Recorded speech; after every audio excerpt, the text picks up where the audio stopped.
We've all heard that the relationships in your life can be the biggest asset or liability that you'll ever experience, but nobody ever talks about exactly how that works. What's going on, everybody? I'm Coach T Spice, and I'm on a mission to inspire and empower 1 trillion people to live a life by design instead of by default. And in this video, I'm going to be diving deep into the psychological processes that your friends and your inner circle actually has on you. So if you find yourself in the right spot, please don't hesitate to like and share this message with somebody that can benefit from it.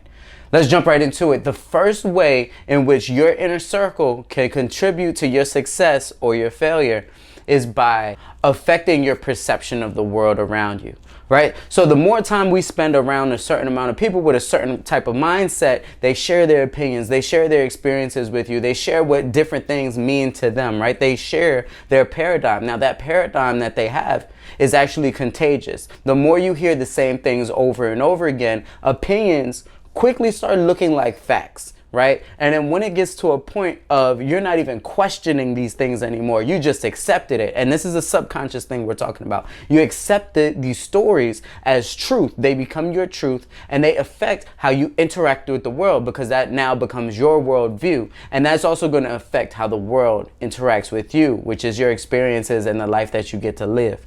So you want to be very careful about the people that you hang around with, because their perceptions, their ideas, their narrative for how the world works and our value, our place in the world will influence you. And if that's not aligned with your ultimate success, that's going to be tremendously detrimental to you. The second way in which your inner circle influences your success is that they influence not only how you perceive the world, but what you perceive.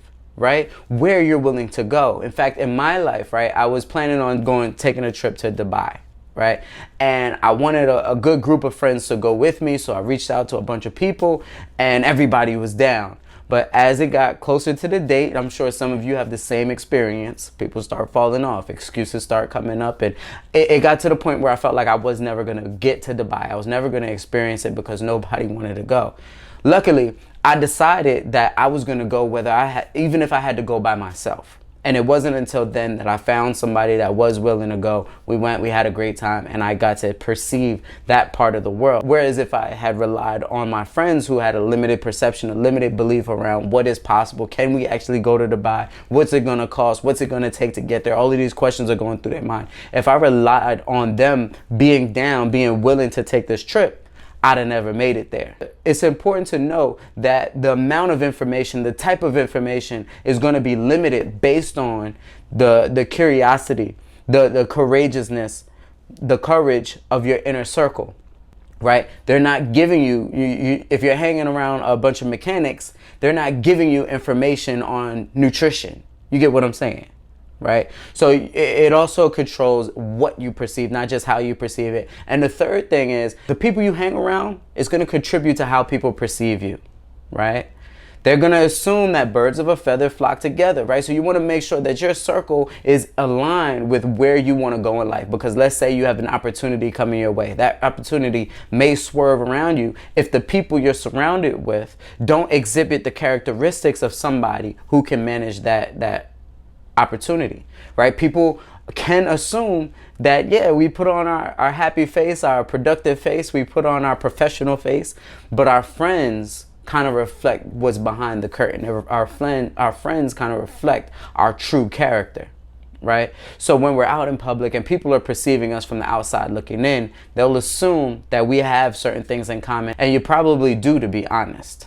Right? So if you're looking around your friend group and you feel like the oddball out, or you feel like you don't belong, or you feel like they need to level up their game or whatever, then you're probably a big fish in a little pond, and it's time to start looking at getting in other circles.